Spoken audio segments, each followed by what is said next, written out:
I think, more than 260 international civil society organizations, including many of the leading Palestinian human rights groups, have called for an immediate and very targeted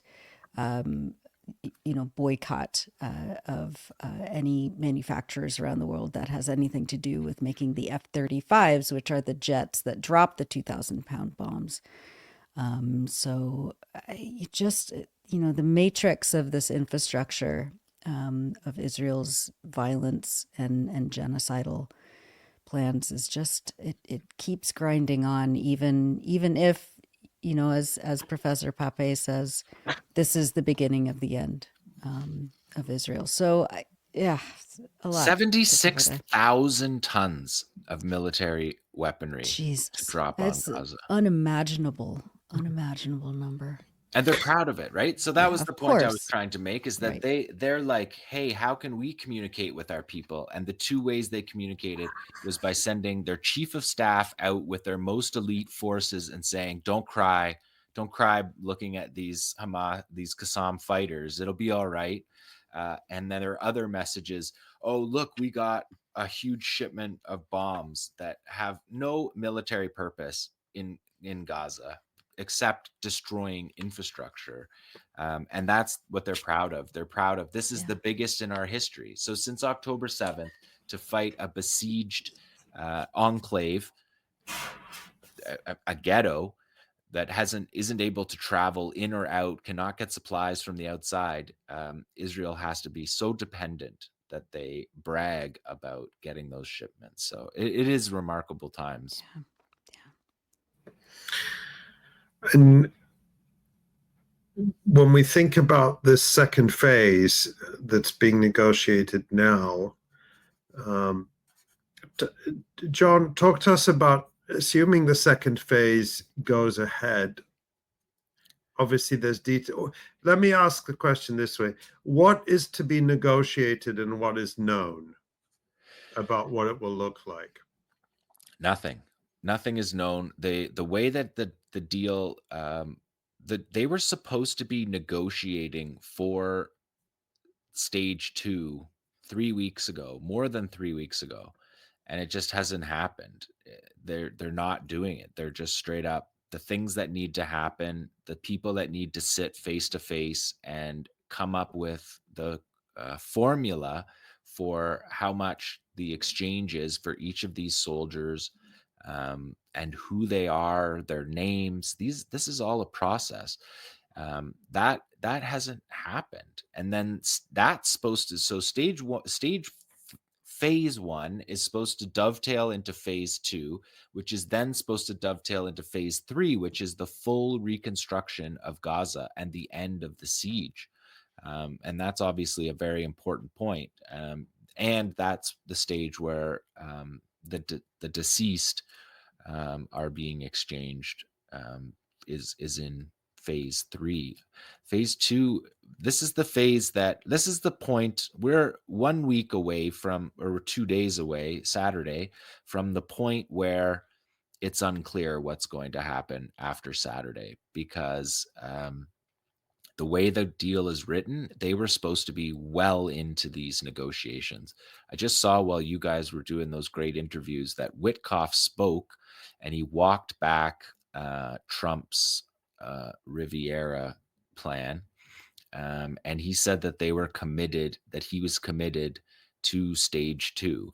Stage 2 is going to be a painful stage for Israel. It's going to involve a lot of prisoners being released from prison. There's just no other way about it. The soldiers are worth more in these exchanges than the civilians. The civilians weren't these civilians that are being released in phase 1, I keep saying, could have been released back in November 2023 for very little price, for as far as Israel was concerned.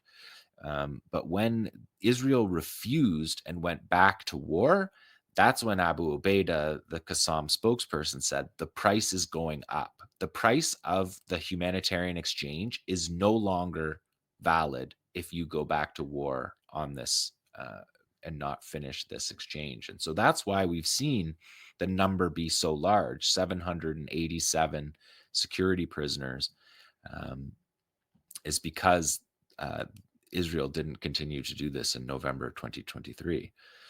Which is the same as the people that were released today, the Bibas children who Israel cynically has pretended have been alive for this whole time, when they've known since October that they weren't.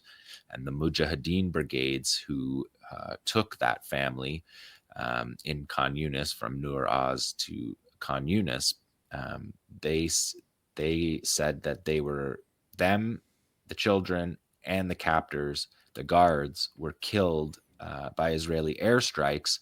And then Israel, during the invasion of Khan Yunis, they overran a Mujahideen brigade's base, and they found CCTV footage showing them the family arrive safely in Khan Yunis. And so they know, first of all, they know Hamas doesn't have them, and they're out. All those politicians in the US are out there saying that Hamas killed them.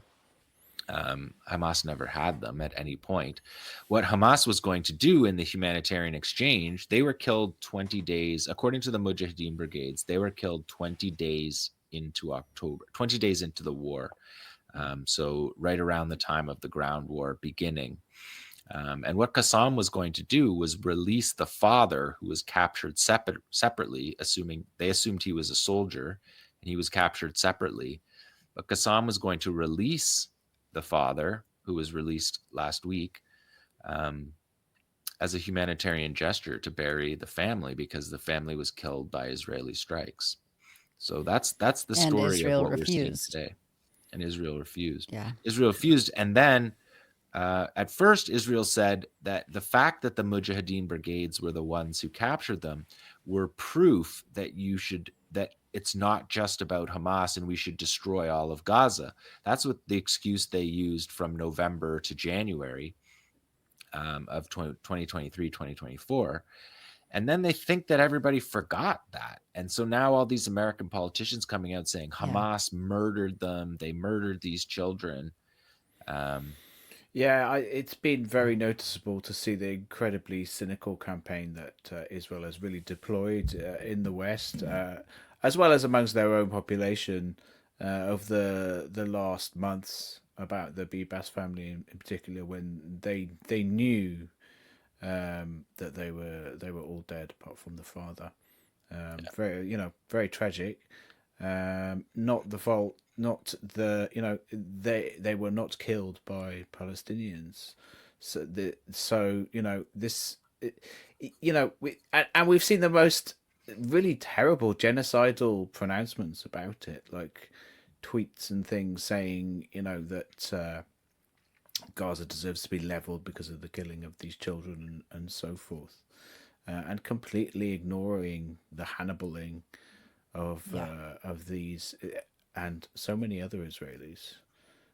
It's a particularly cynical and emotionally manipulative form of Israeli propaganda, hasbara.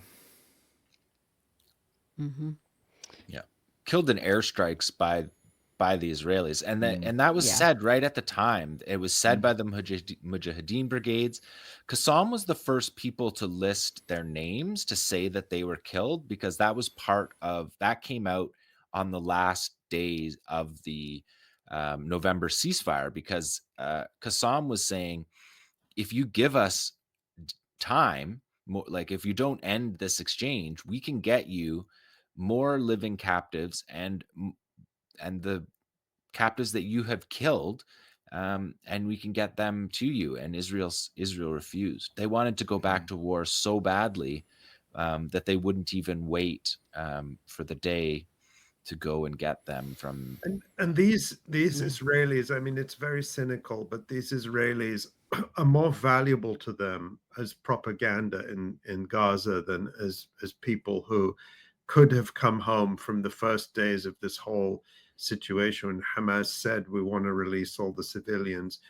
And it's just, there's just no, I mean, as Ilan Pape said, there's no reflection in Israel about how they got to this point, or at least if there is, it's not among very many people, and that's a very sad sign. But I want to just talk about the bigger diplomatic moves, because tomorrow there's a meeting in Saudi Arabia between hosted by Crown Prince Mohammed bin Salman, who's invited leaders of Gulf countries, other Gulf countries, Egypt and Jordan, to Riyadh to discuss it's sort of a counter proposal to Donald Trump's plan, or to put together their own Gaza reconstruction plan. And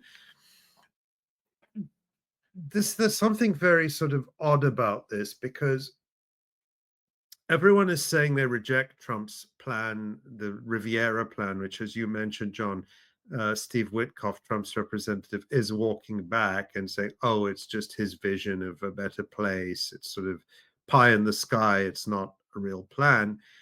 But why aren't they, well, I guess we'll see what they come out with tomorrow. But the reports that have come out in the last few days in the Egyptian press and the Israeli press are that Egypt is putting forward a plan which is really attempting to, again, this is my reading, goes a long way to appeasing Israel and the United States. So they're saying, well, we won't, obviously, we're not going to have Palestinians leave Gaza during reconstruction, but they'll be moved to safe zones within Gaza.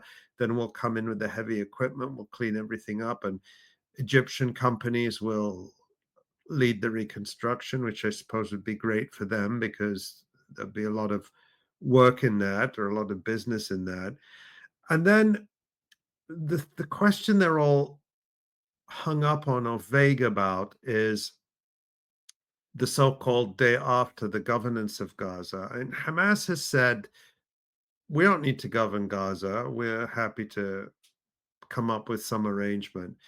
But Egypt saying that it's going to be maybe former Palestinian Authority officers with some Western trained forces,